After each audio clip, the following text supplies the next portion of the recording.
see if I can see. Is Danielle on? Yep, there she is. Yes. Okay. I would like to call tonight's meeting to order. We will begin with the Pledge of Allegiance. We're going to Sophie Massaro, Serena, Natalie, Kendall, Lucia, Joseph. Allegiance to the flag of the United States of America, and to the republic for which it stands, one nation, under God, indivisible, with liberty and justice for all. Great. I'd like to call tonight's meeting to order and accept tonight's agenda for work session. Actually, Patty, we're starting with the budget hearing. Yes. We're gonna wait to call this the work session to order, and we're gonna begin with the budget hearing. Patty, take it away. Nick is going to be kind enough to put up my PowerPoint for everyone who's joining us. Thank you for joining. If you have any questions, please put them in the chat room and I will answer them if possible, or I can get back to you with an answer if I don't know the answer immediately.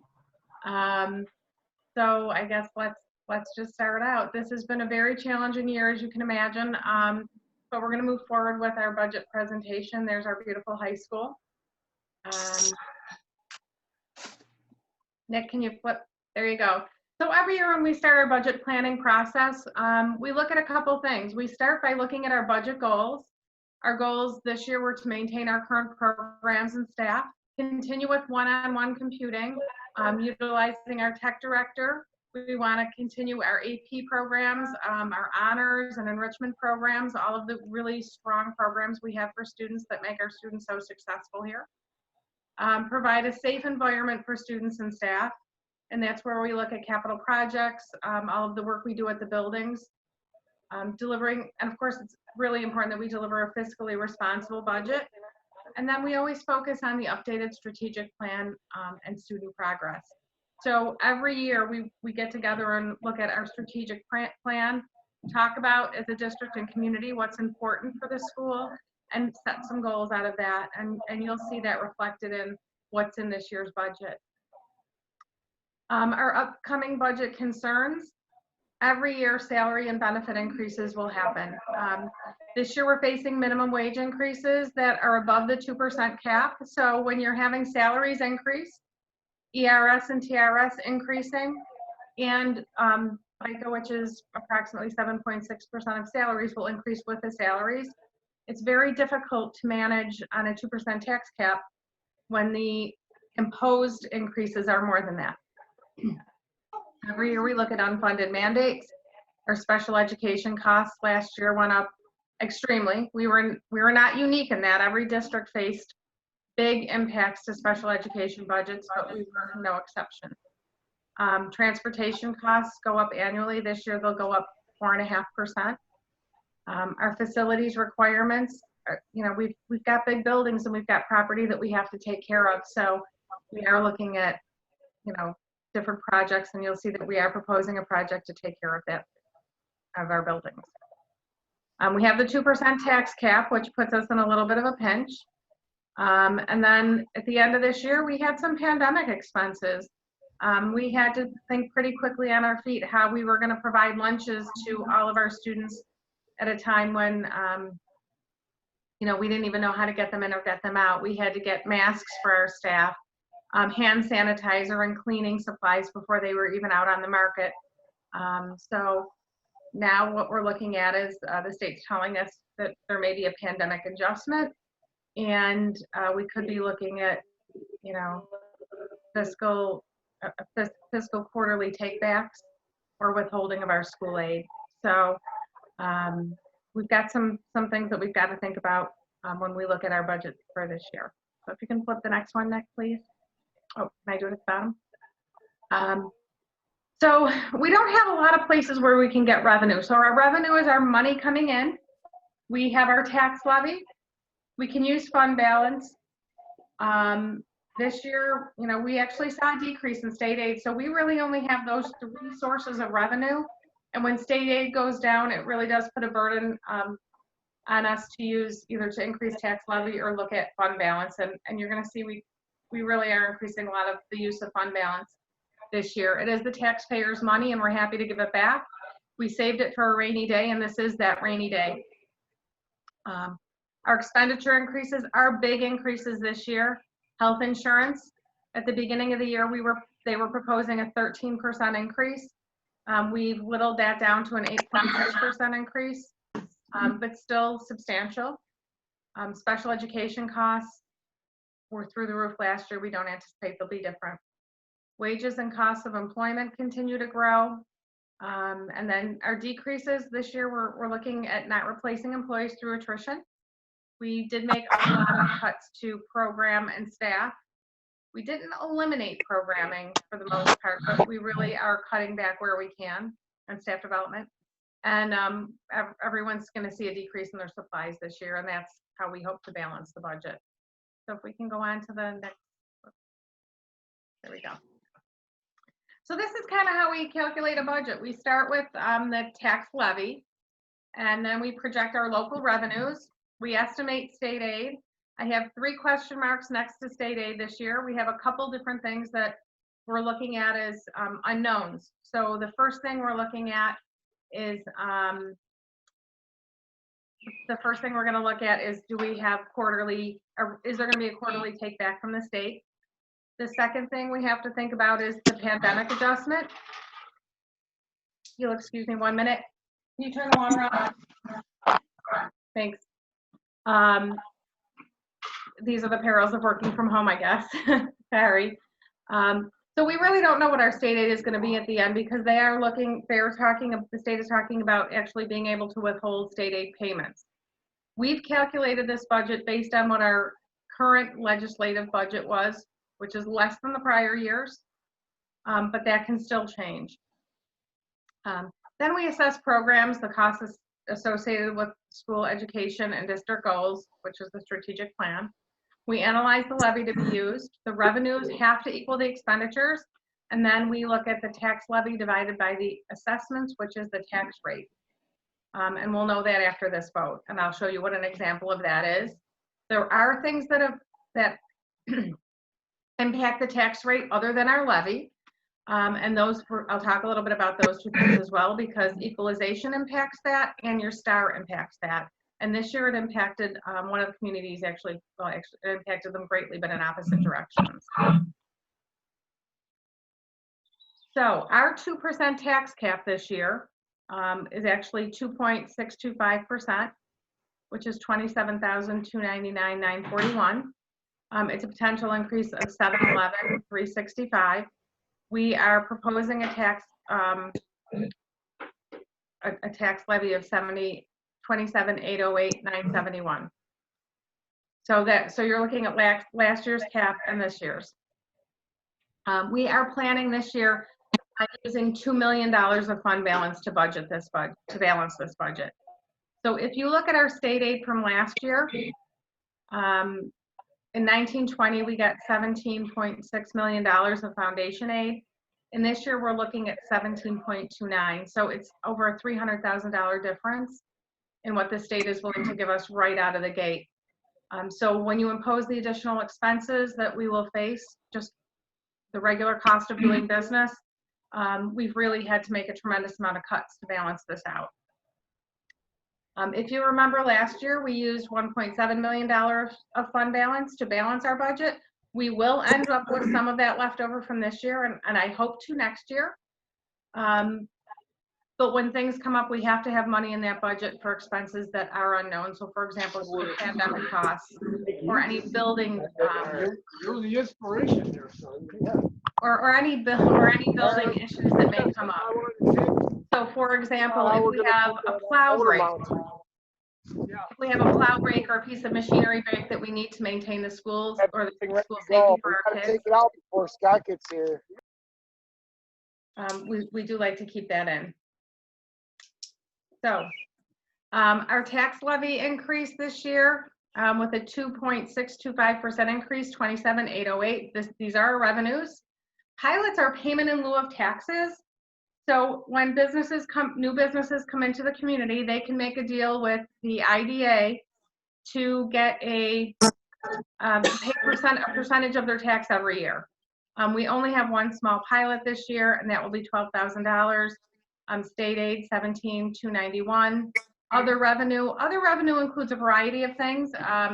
It includes some NIPA money that we get annually that goes towards our building projects. Greenway money that comes in, also dedicated to our building projects. It includes any funds we receive, selling of scrap, selling of items that we can't use anymore, community education fees, those kinds of things. So that's where the other revenue comes from. And then we are, of course, going to use $2 million worth of unappropriated fund balance.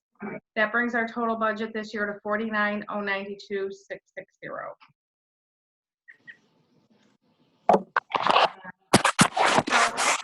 One of the things that the state always looks at when they look at our budgets is what percentage of our budget do we spend on administration and what do we spend on program. And the goal is always to spend the majority of your dollars on program, but less than 10% of your whole budget on administration. And if you look at this, 9% of our budget is on administration, 70% of our budget is on program.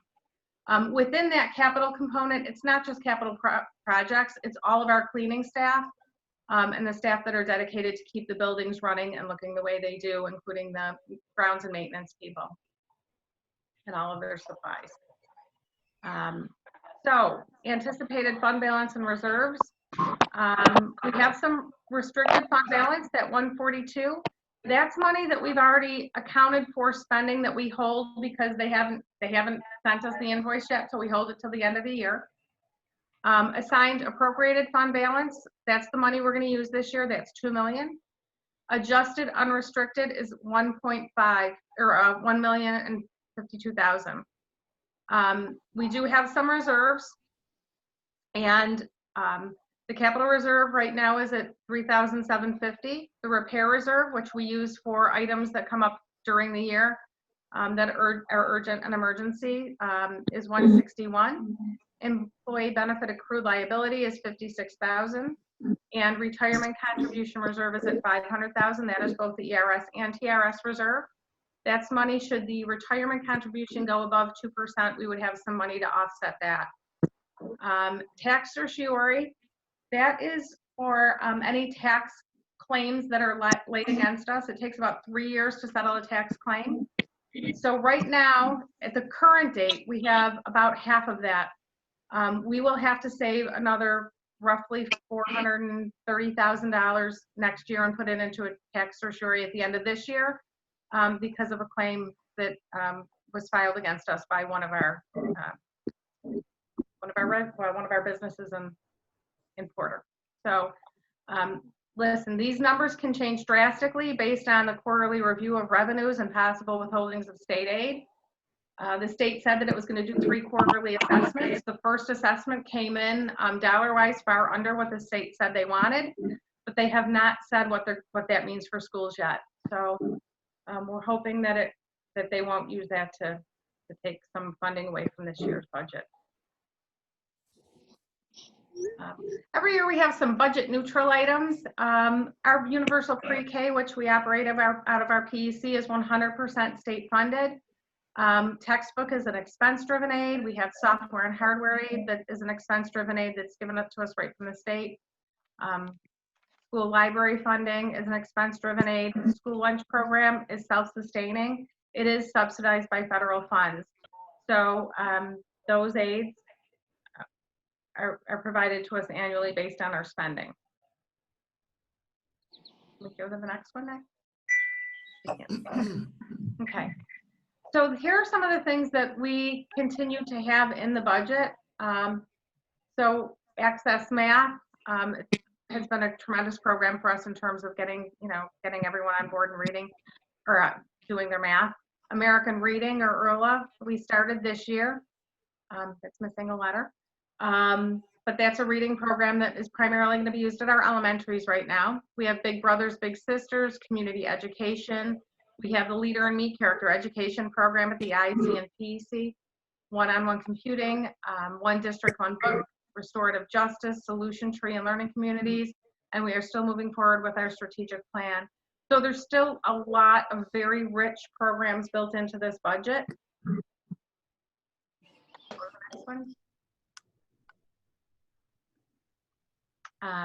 So during the budget development process, we really trimmed over $1.5 million of expense from this budget. And when you look at the numbers, it's hard to imagine that. But here's some examples of the budgetary decreases to support the initiatives. Through attrition, we eliminated 5 teaching positions, 5 teacher aide positions, 1 cleaner. We decreased spending across all contractual and supply codes at every building and central office and every department. We took tremendous decreases in staff development and contractual services across departments and buildings. This year, we also engaged in a energy efficiency program where we were able to get such good grant money that we turned all of our buildings, we changed all of our lighting systems to LED. So we anticipate seeing about a 30% saving in energy as well. So we're always looking for different ways to make cuts that will not really hurt the kids or the programs. And, you know, even I went out to bid on all of our insurances. Like there's all kinds of little things that we do during the year to try to make these expenses a little lower and a little more palatable. So I wanted to talk a little bit about the tax rate estimates because this is something our community is used to seeing every year. So based on the current increase, one of the things you'll need to know is increases are impacted by both your STAR and your equalization rates. Lewiston's equalization rate this year dropped more points than Porter's. So you will see that they are going to have a little bit of a difference in increase than Porter. So they're going up 60 cents per thousand and Porter is going up 5 cents per thousand. It's a 2.3% change in Lewiston and a 0.22% change in Porter. What was really interesting is I took a moment today to calculate out some rates to see what would have happened with the same tax levy increase if we didn't have the equalization rates as they were, and it would end up being 45 cents and 39 cents respectively. So you would see that it would be a little bit flatter. And then if you can go to the next screen next.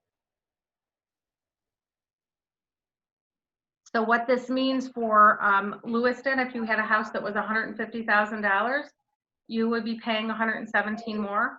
And if it were Porter, you would be paying $6.45 more. However, if you factor in the changes in STAR and the changes in equalization, if you took those factors away, you'd both be looking at about a roughly $50 increase to your taxes. So a large portion of the increases in Lewiston really are due to the equalization, and that's something the district really can't control. That's done through the county and the assessor's office. So here's what I want to tell you, the contingency budget. If this budget is not voted in, what we would have to do is keep the levy at 0. It would require an additional $709,000 of additional cuts from our current budget.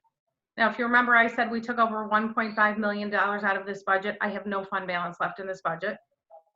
That's okay, it's the taxpayers' money and we want to give it back, but the reality is there's no more to give back. So it would require elimination of spending on all furniture, fixtures, equipment, all enrichment, all extracurricular activities. We would cut sports at some level in athletic programs, elimination of capital outlay. We would have to look at probably one FTE administrator, and we would lose our community education program that we just started. Those are basically some ideas of what would be cut. That could be subject to change. I mean, we would sit with the board and discuss that, but there are some things that, quite frankly, we're not allowed to purchase in a contingency budget. So it would be devastating to our program. So school vote day, budget vote is June 9th, 2020. It is by absentee ballot only, and those ballots are due by 5 p.m. Proposition 1, you'll vote yes or no for the annual budget. It's $49,092,660 with a 1.25% annual increase budget to budget.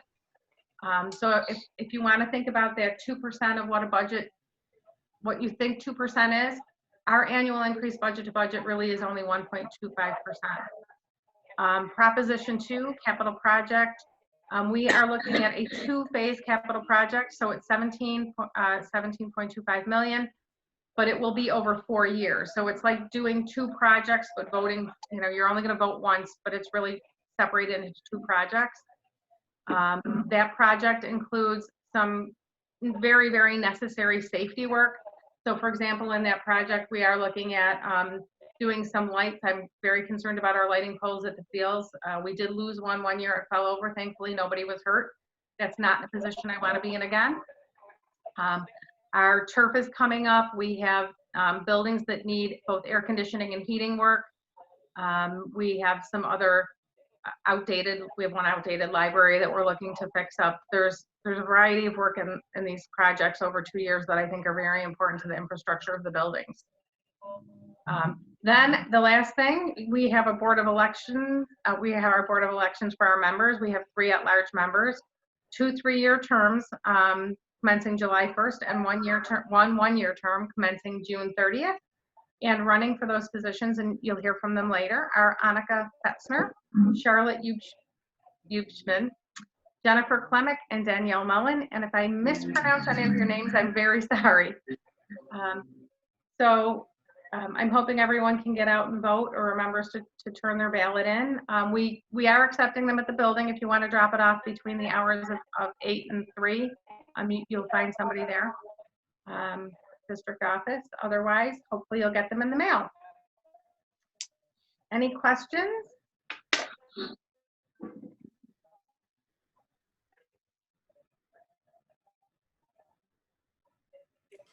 Patty, I do have one. It was sent to me, so I'll copy and paste it so you could see it. Okay.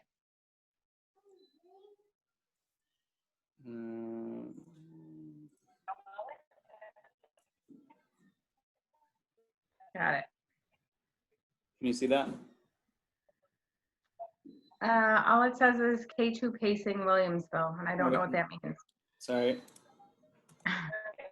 Nope, that didn't Same work. thing. I'll just read it. It's not Okay. letting me, it says, I love it. It says, I'm proud that LP is always a top 10 district in Western New York. My only question is, I'm looking for some clarity on why we spend 20% more per pupil than the other top 10. And then they cite Star Point, East Aurora, etc. I would really have to look at those other districts, because I don't know that that's, so some of it comes from the size of the district. So if you want to be comparing not only like high performing districts, but districts that are the same size, because it actually costs more to educate in a smaller district, because you have to provide more people for less students. We do have smaller class sizes than Williamsville, I will tell you that. I can tell you that we provide more AP than many of them. I could tell you that we provide more opportunities. My kids went to one of those districts, and I won't say which one, but I know that we provide more opportunities than some of those other districts, even though they perform well. You can't just look at performance on state testing. I can look at those numbers and get back to you. I don't know what the proportionate difference is. So I think some of it may be how their staffing is parlayed, just based on the number of students they have and where they are. But we do have smaller class sizes, and that's when you think about most of your costs coming from people, that's probably why. Patty, just a clarification.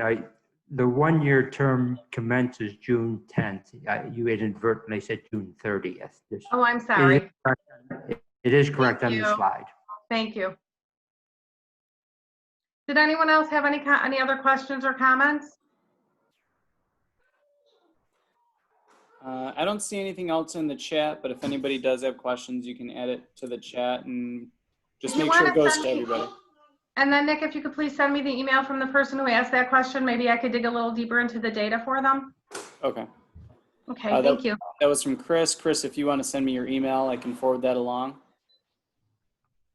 Another question, any talk of shared devices with Niagara Wheatfield or others to cut costs? Well, you know, the problem with shared devices Or is shared services, excuse me. shared services. So we already use shared services, and that's actually a great question because we do that all the time, and we do it through BOCES primarily.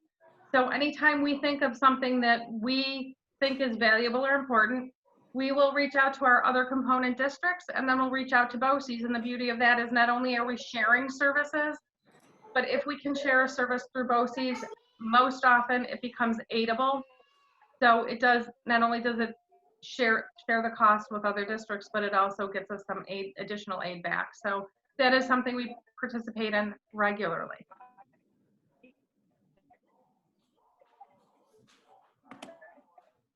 And for those people who are not familiar with BOCES, it's the Board of Education Cooperative Services.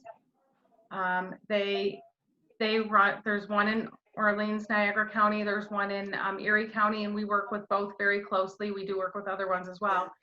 But we always reach out to them to share many things. They even have bought some equipment that they allow us to borrow. So we've had very good relationships and been able to really benefit from those.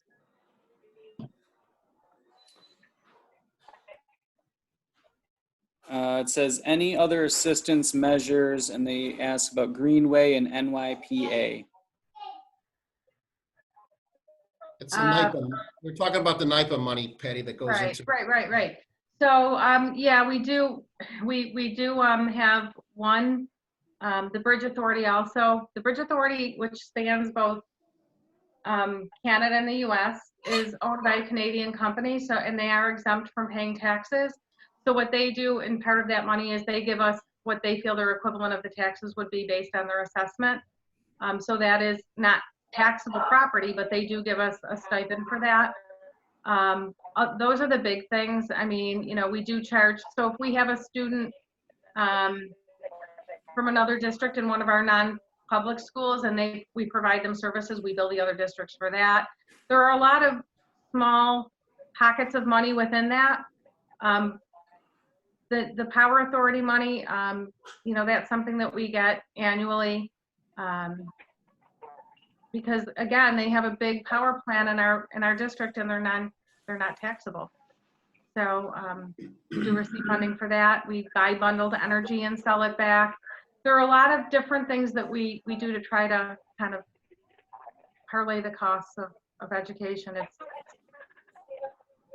We've been very fortunate to have those extra things.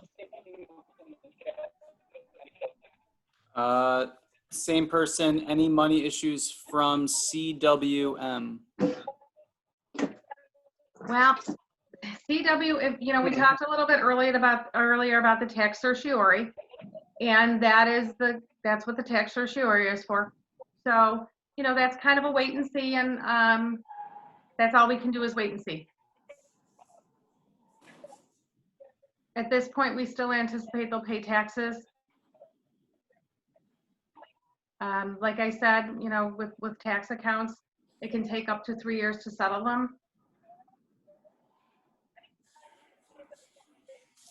Any other questions from our audience? I think we're okay, guys. Okay, thank you. Thank you, If Patty. you have any questions, anyone can, of course, always email me at pgrupka@lew-port.com. Thanks.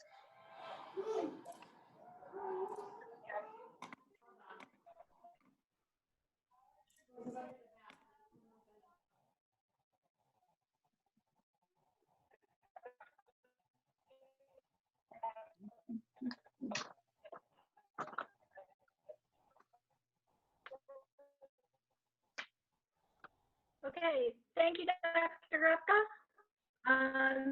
At this point, we will move on to our work session that I attempted to call to order prior to the budget hearing. We've already said the pledge, I would like to move to accept the agenda for tonight's work session for June 2nd, 2020, if I may have a second. Second? May I have a second? Second? All in favor? Yes. Yes. Yes, Okay, all in favor? All right. yes.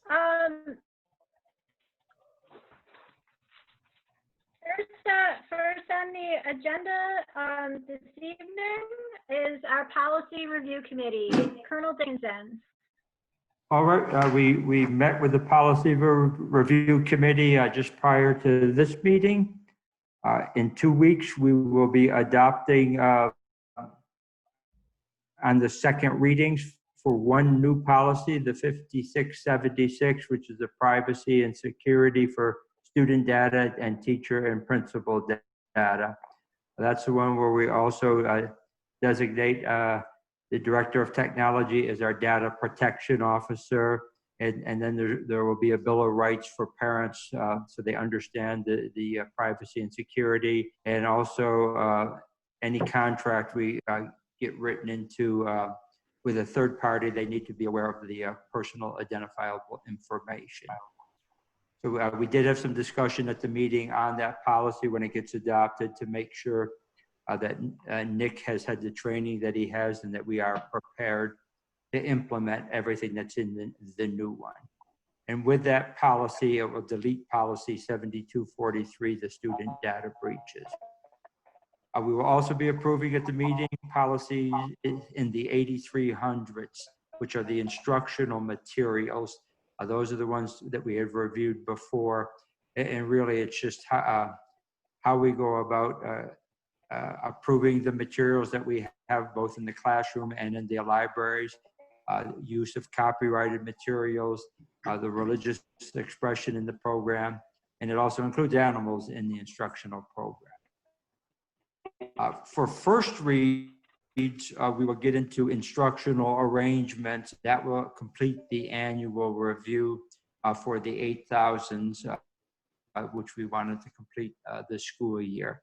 And the arrangements include everything from the community education program, which we started this year, just allowing us to have it. Opening exercise, which just as we will start our day each day with a Pledge of Allegiance, talks about independent studies. And we had a little discussion on the independent studies, how many credits you can have. It includes homework. And we spent a lot of time 3 years ago just going over homework and really making sure it's appropriate for the class you're in and for the level you're in, and that you don't always need it. We also got on a side tangent just talking about what we've been through the last 3 months, and I'm sure in the future they will relook a lot of our policies, and this could be one of them. Also included in instructional arrangements is field trips, and we talked about virtual field trips, as field trips could be deleted in the future. Right now, a field trip is defined on leaving the premises of the school.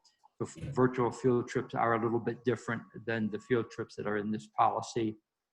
And then the last two deal with home tutoring and homeschooling. And again, just what by law we're required to do for both of those. And for the homeschooling, the limitations on students that are homeschooled, what we provide and what we don't provide. So those will be the first reads. And that's it for policy, unless there's any questions. Any questions? Nope. Okay, thank you, Lance. You're welcome. Our first discussion item is end of the year activities. A lot on So, tap. Can you guys hear me? Yeah, Go ahead.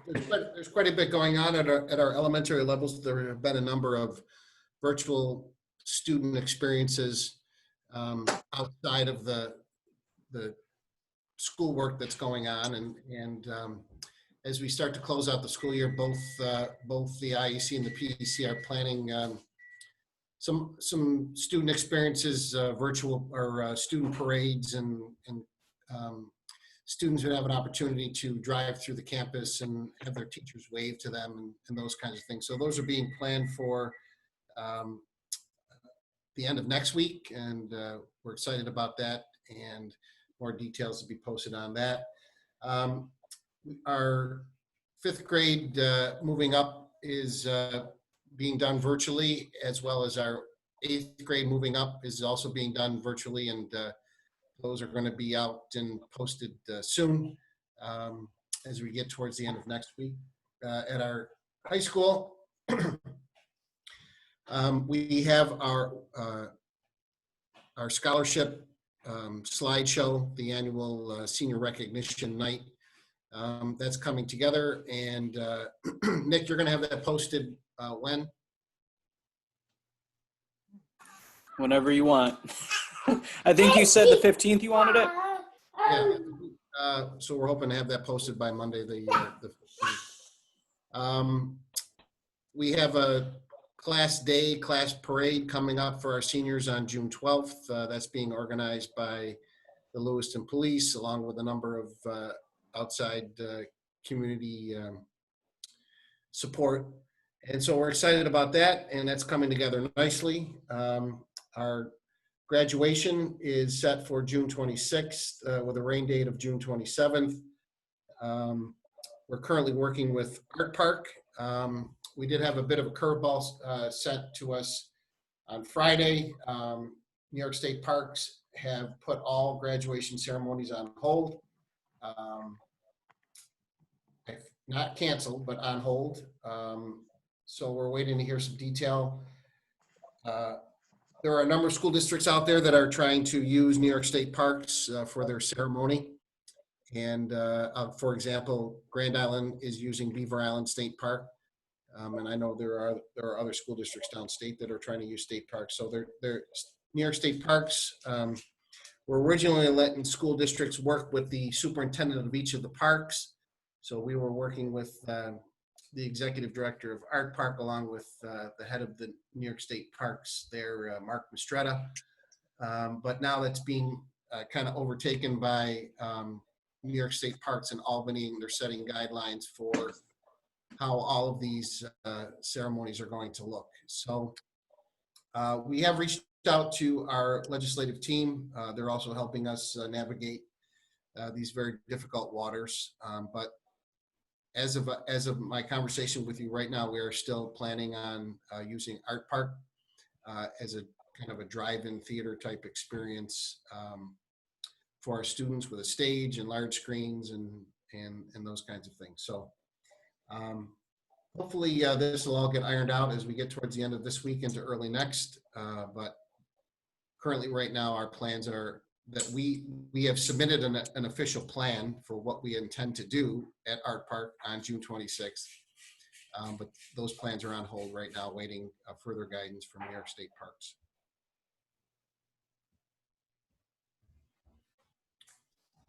Any questions on any of those activities?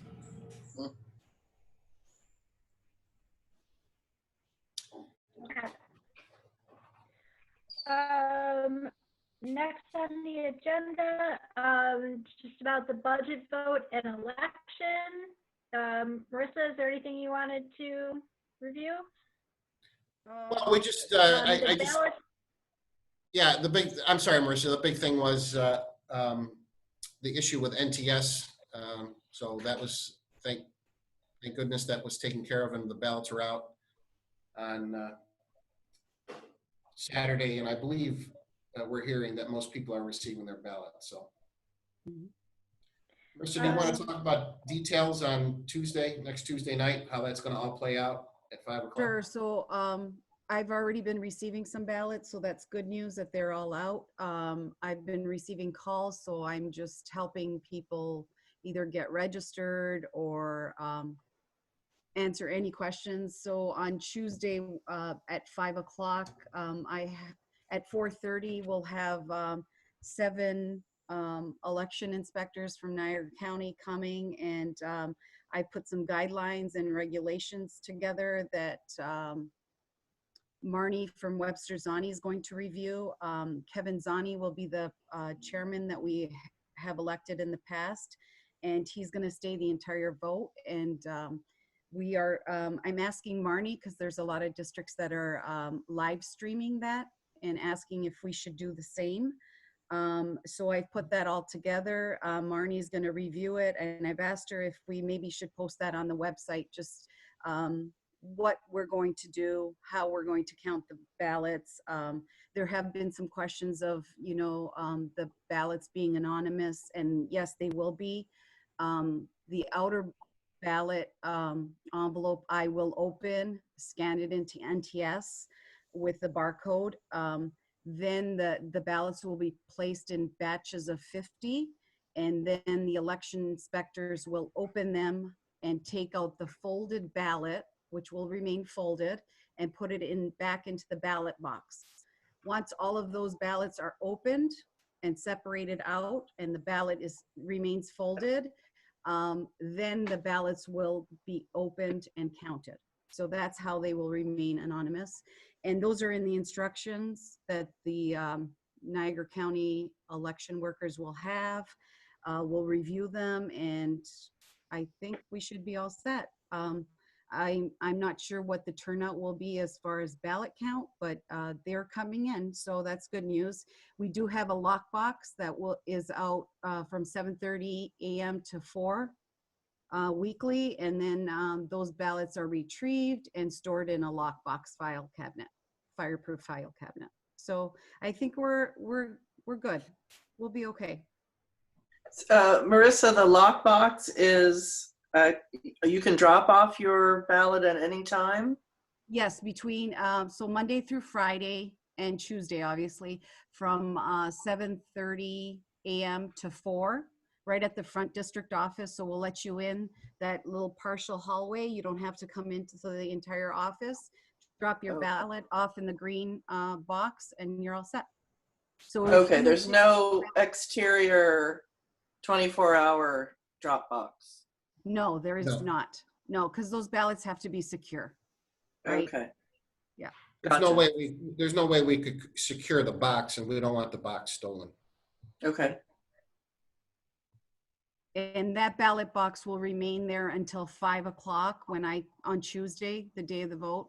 And then at 5 o'clock, I will take all those ballots out, and they'll be counted towards the vote. Do you anticipate that all the ballots will be counted that evening? I'm thinking that we want to do that, but that all depends on how many ballots we get back. So we hope to do that. Okay. Any other questions? Okay, I think we're good. All right. We will now have the presentation on high school English curriculum from our high school ELA faculty. We're going to turn this over to Heather Lyon to kind of introduce the concept and the change in approach to English language arts learning at the high school. And so I'll turn it over to Heather, and then she'll turn it over to the high school faculty members. Hey everyone. I just want to take a minute to talk about how much work has gone into the planning for the presentation, for the information contained in the presentation you're receiving tonight, because this is a fundamental change to how we are going to be delivering English language arts instruction at our high school, particularly for our students in grades 10 through 12. It is a multi-age approach, and so that really honors what we've been doing at our elementary buildings in Lewiston, and it's really innovative. And honestly, I wish that I could be a student in our high school who is going to be experiencing this. Heather Gankars is the ELA peer coordinator, or for people who are not familiar with that term, it's similar to a department chair. So she's really been working with the members of the ELA department. And I I couldn't be more excited about what you're going to hear tonight. And with that, I'll turn it over to Heather. And Thanks, the team. Heather. All right. Actually, Dr. Lyon just said a lot of what I was going to start with. So thank you very much. I do want to start by just thanking you for all of your support. You have been through every step of this with us, guiding us. So you've been an asset. So I just want to, I guess, echo what Heather just said, that these are very, very exciting changes that I think you're going to see. We are all really looking forward to implementing this next year. So Nick, want to flip? Thank you. So I'm just going to start with the rationale. Why did we decide to make these changes to the department? The number one driving factor was definitely choice and voice for students. So the idea that instead of being, let's say, forced to read something that, they didn't really appeal, that didn't appeal to students, instead, they're now going to be able to choose what they're reading and what they're writing about. So I think that's really interesting. It's also going to provide some student flexibility in terms of their scheduling. So for so many years in high school, schedules tend to get locked up and they don't really have a lot of movement within them. But when we were planning student schedules this year, students were selecting their top choice along with the secondary choice.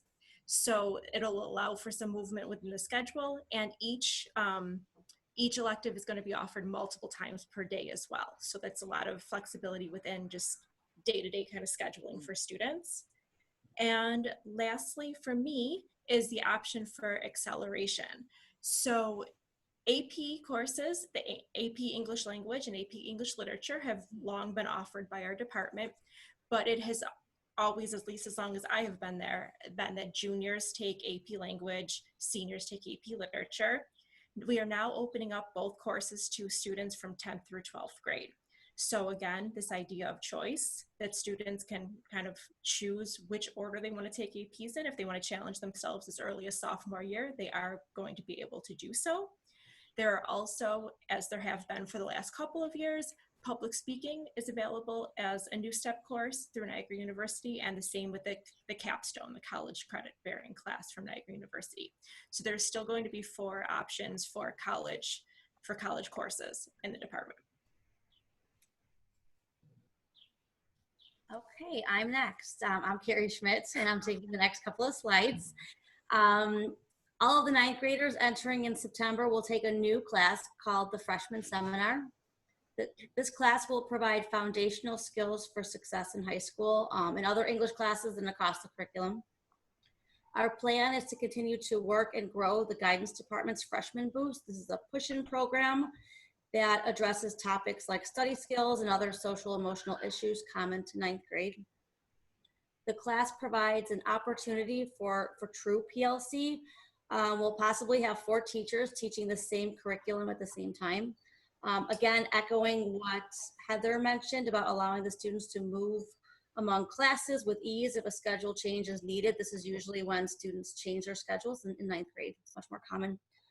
We also have the opportunity to differentiate within the class for students who wish to challenge themselves to prepare to take one of the AP classes if desired the following year. And then this slide talks a little bit about our process, explains our process. Our past work involved researching English programs and course offerings at various local districts, really to see what was being offered and what they were doing, see what we could steal. Brainstormed ideas for elective courses to promote student engagement and choice and voice again. We administered a student survey to all of the students.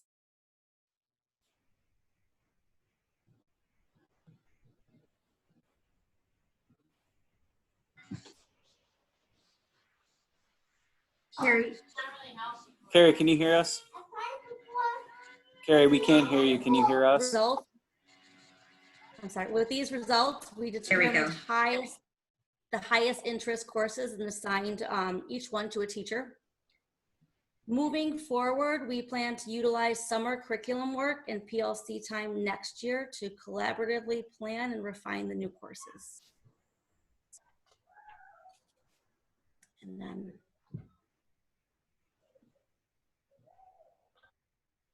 okay, hi everybody. I'm Norm Forney. I teach AP Language and Comp, and one of the new elective courses as well. So as Carrie said, we gave the students a chance to voice their opinions on what they wanted, number one, from a course, but also how they felt about this as a process. And we got overwhelming support from the student body that they're 100% behind this idea. The fact that they have some choice and voice now in what they're going to be studying was a huge factor. And on this slide, we can see we have just 4 of those quotes from students, which they tell us how much they really appreciate the idea that they get to choose something now. I think that's really important. Nick, can you forward, please? Okay, so what are our program objectives? Well, really what we're looking for here is greater student engagement. For so long now, students have seemed to be checking out, especially in English. As students rely more and more on social media, that we find that they're reading less and less. So we're hoping that if we can get kids to understand why English is important in their lives, by allowing them to choose the course that they can take, that we'll get better engagement on them. Of course, all of these courses will still address the New York State Common Core Learning Standards. That's really important. We can't get away from that, and we shouldn't get away from that. And finally, of course, this will all align with our strategic plan and how might we define student success.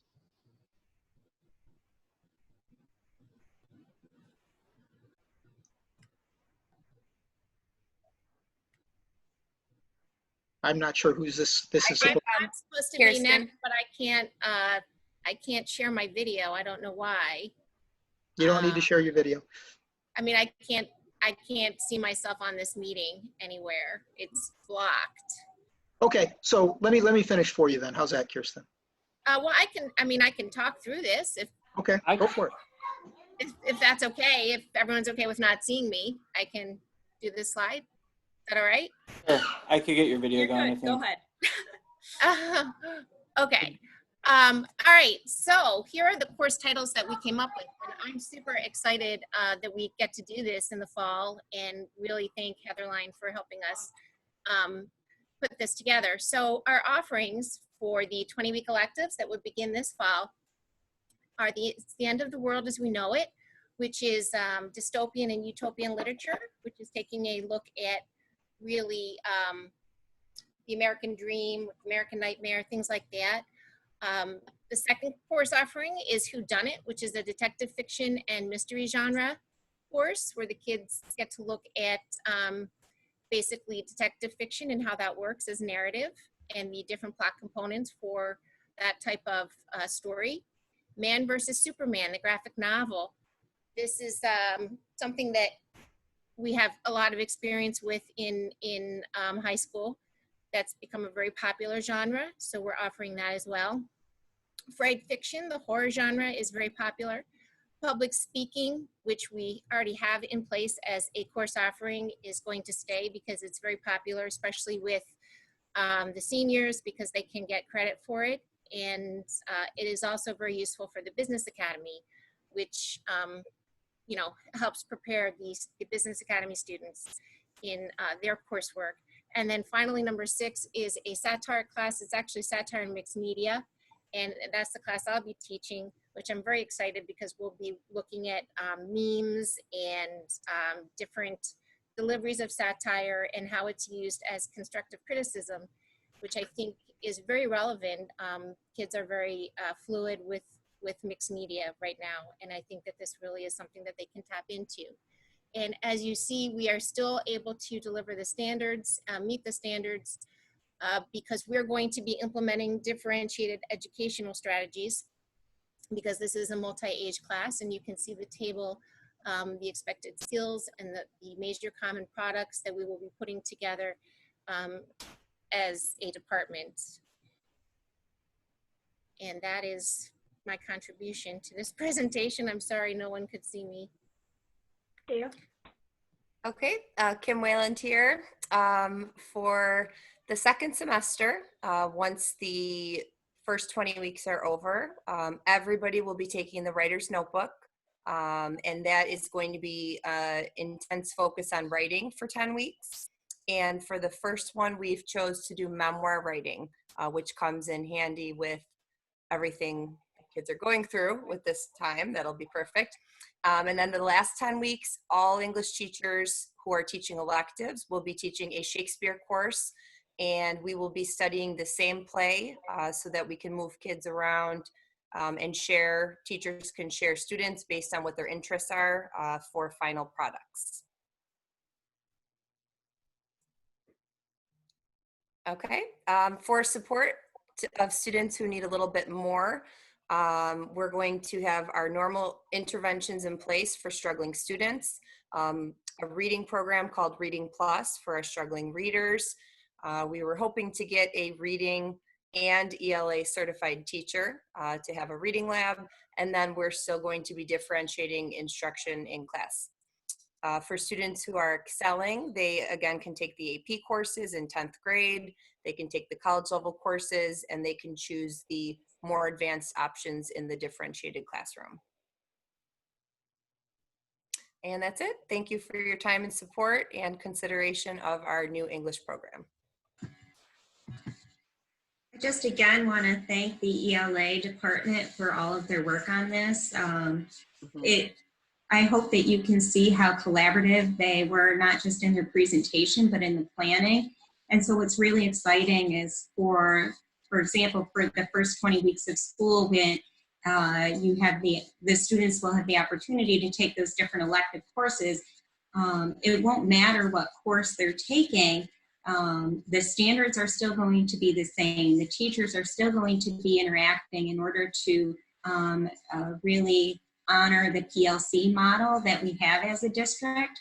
And so it's a really exciting time to be an ELA teacher and an ELA student in our district. Very proud of the work that's been accomplished by that team that you just heard from, and Dr. Lyon. They really dug deeply into this approach, really doing a lot of background research before making the final decision, and then even before the decision was made, really getting a lot of student input and a lot of student feedback, which I was really proud of. It's going to take our English language arts program at the high school to a whole new level. And I agree with Mr. Forney, hopefully instill a new love of reading with all of our students, and then taking that reading and focusing in on student writing. So very, very impressive. I do plan on taking the first 2 courses, and hopefully Ms. Schmidt will allow me to be a speaker when Conan Doyle comes around and they're talking about homes. But other than that, of course, anytime. All right, very good. Thank you. Thank you. But it's an awesome, it's going to be awesome. Thank you very much for the kind words. We have worked hard, and we hope that the students really benefit from it. Yes, and Heather Gonkars, thank you for your leadership as the peer coordinator. You're doing an outstanding job there, so really nice work. For a little bit of historical perspective, in the mid-70s, when I was a student in the new high school building had just opened up, social studies, as it was called then, did a similar thing. We had mini courses. Instead of European history, which would have taken the whole year, I remember taking a class on life on a kibbutz in Israel, and it was fascinating and eye-opening, and we felt like we were a part of a whole new learning environment at the time. So I really respect the idea of some choice and options for the student. Thank you. Very good. We hope to be trailblazers in the ELA department, and that other departments will follow suit, honestly. Yes. I know actually that the social studies department is very interested in this model. I do recall taking a mini course called The Sociology of Rock Music. So. Nice.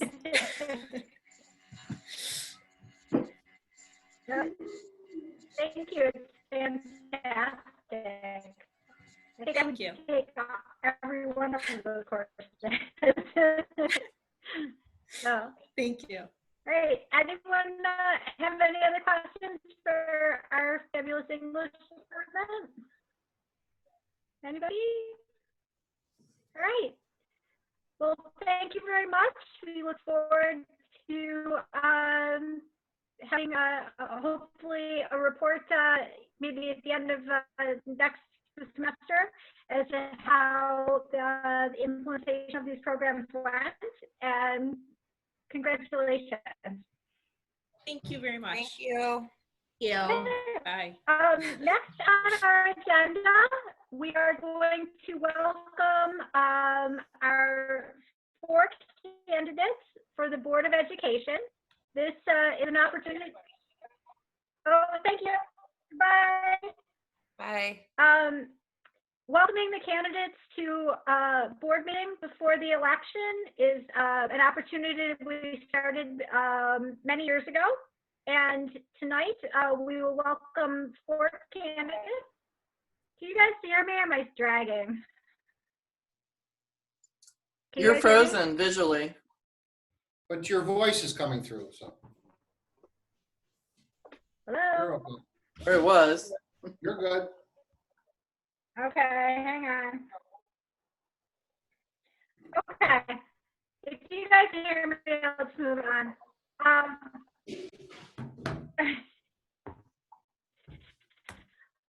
I'd like to welcome our 4 candidates. Part of the new procedure this year is instead of drawing ballot positions, the candidates are on the ballot in alphabetical order, so we will present them in that manner tonight. So I would like to welcome first Mrs. Annika Fetzner.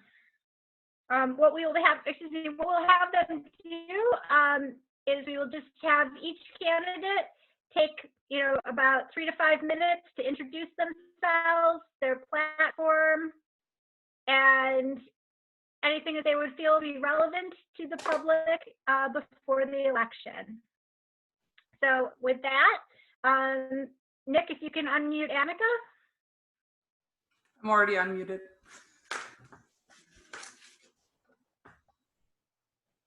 Hello.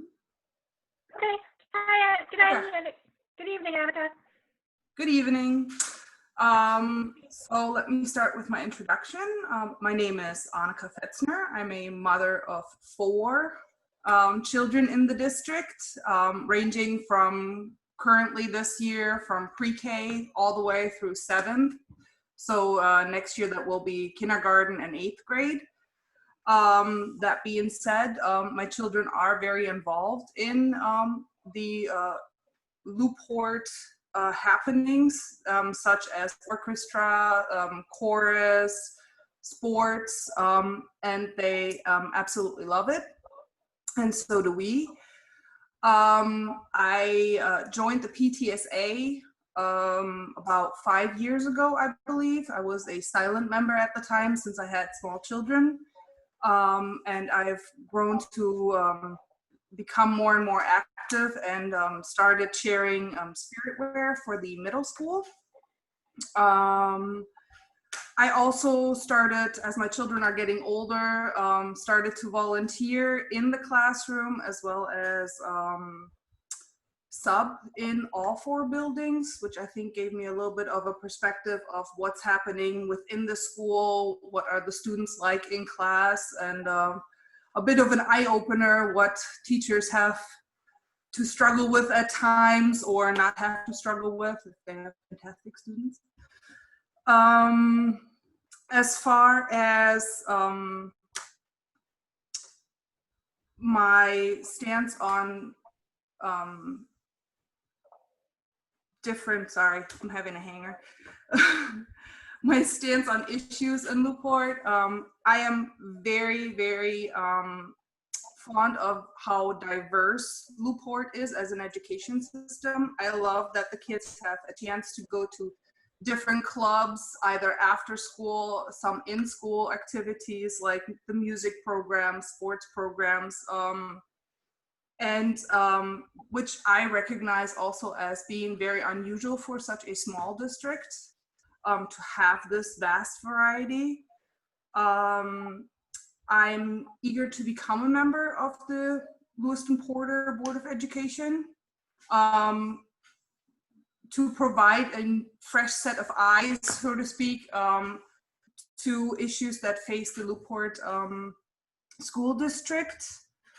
I know the budget is a concern with the current pandemic especially, and that there could be changes that have to be implemented in the daily life of school. And I would like to be part of the decision-making process, not just for my children, but for the rest of the children in the Lew-Port district, as to if there have to be cuts, what needs to be cut. And yeah, that is pretty much it. Thank you. Thank you, Annika. Next, I'd like to welcome Charlotte Hubson. Charlotte? I don't see Charlotte's name appearing in the list here, unless she's under a different name. Okay. Maybe if Charlotte, if you're here, if you want to indicate so in the chat, I can help you get your video started. She did reply that she was going to be on next, so.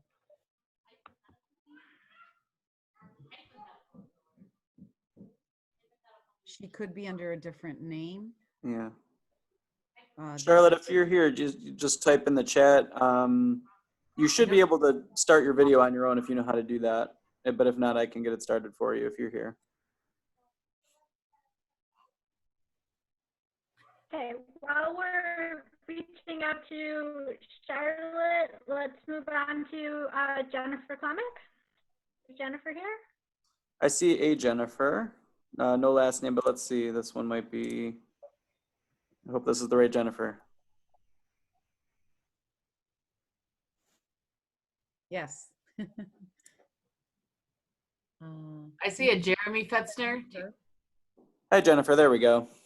Hello.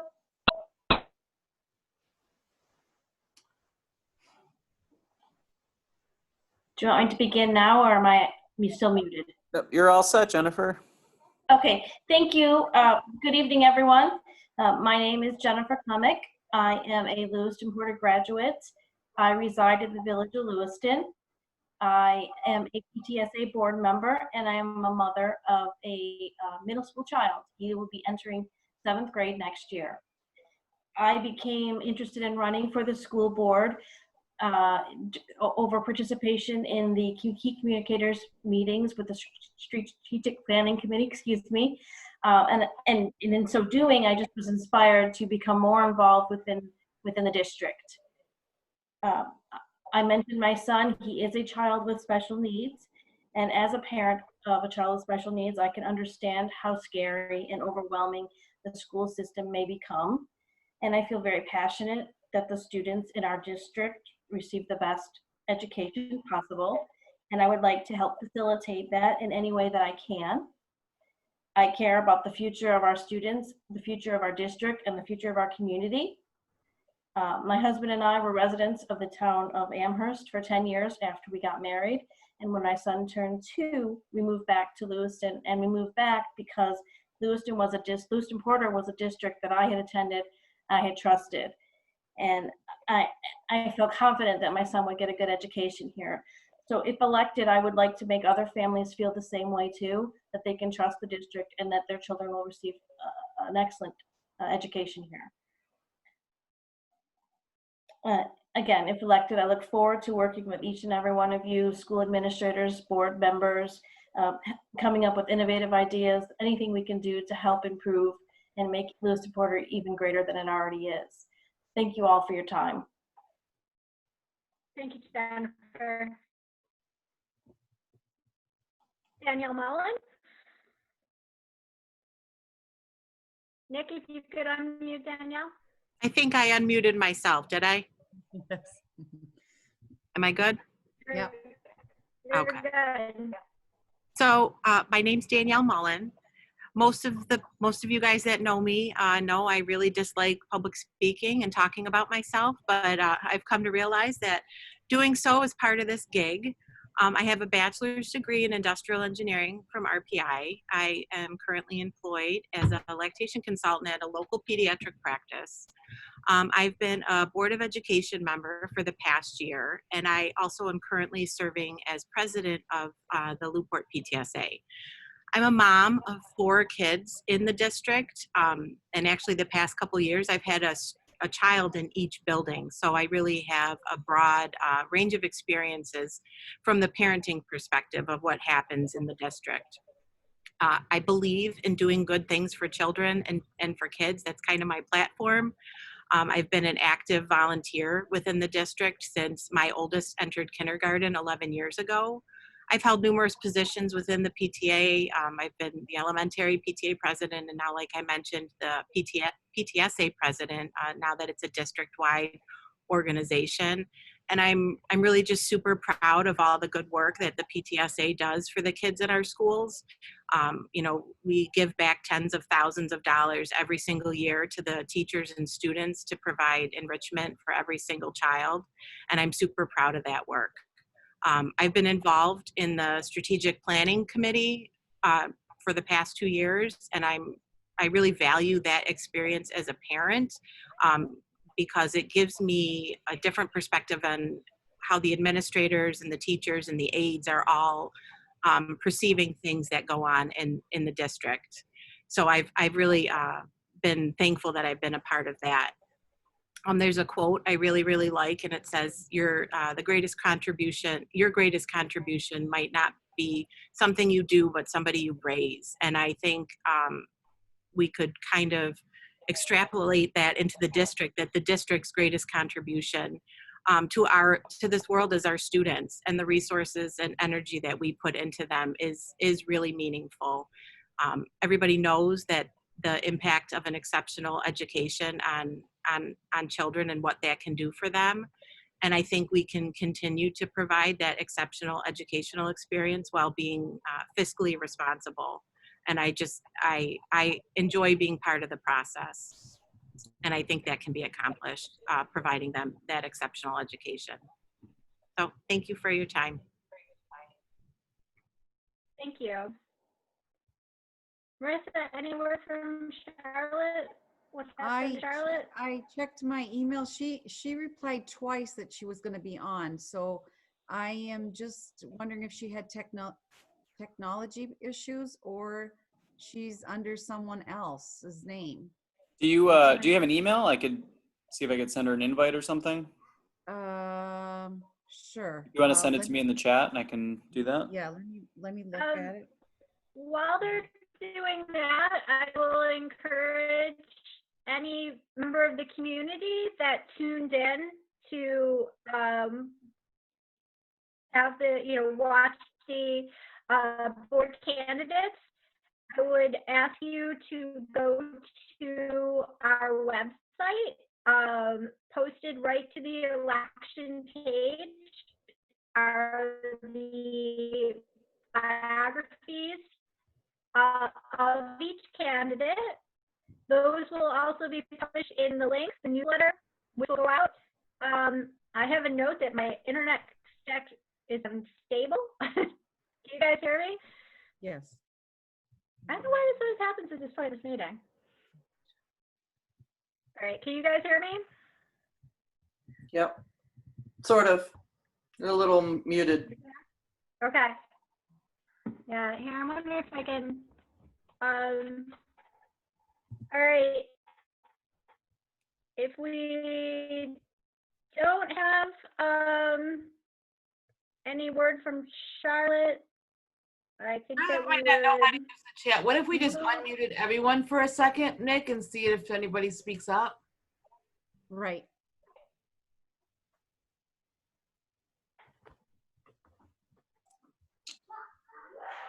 Oh, here she comes. She's joining now. Okay. Okay, great. Perfect.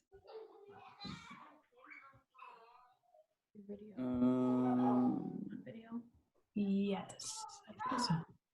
Okay. There she is. Welcome, Charlotte. Here I am. Hello.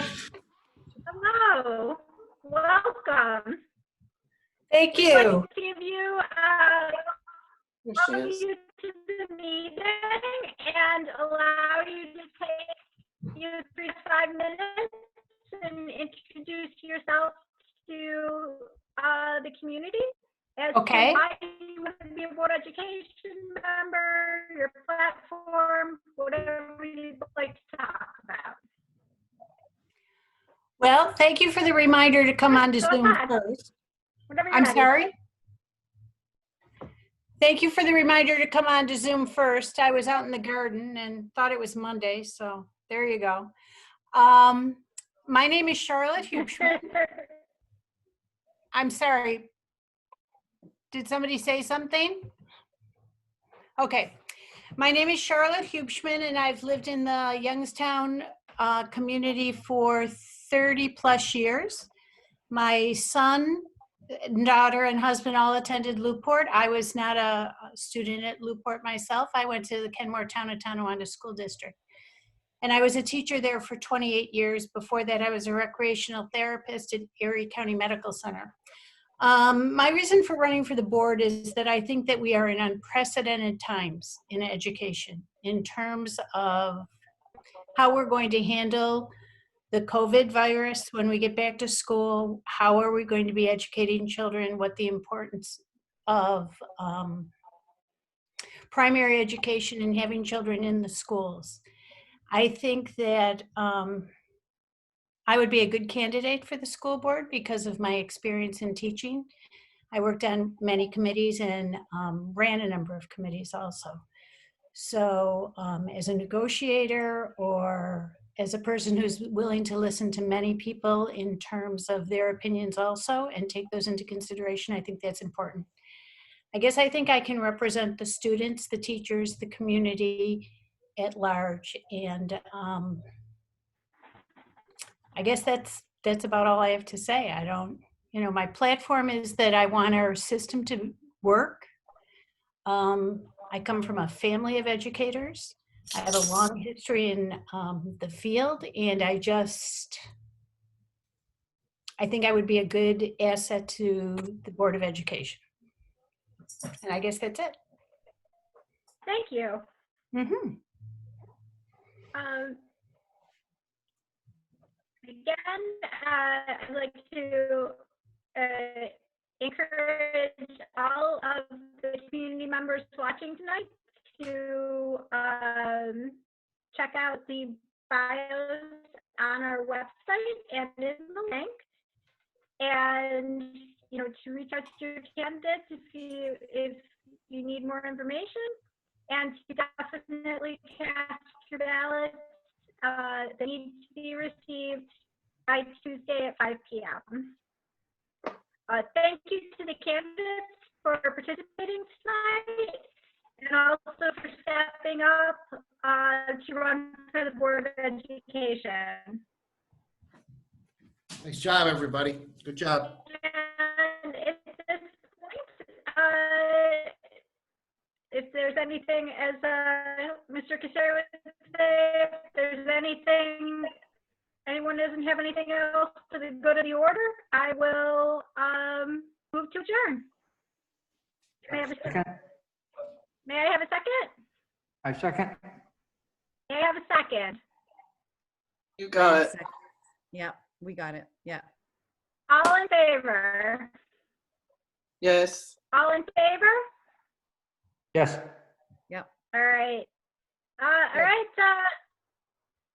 Hopefully. Okay.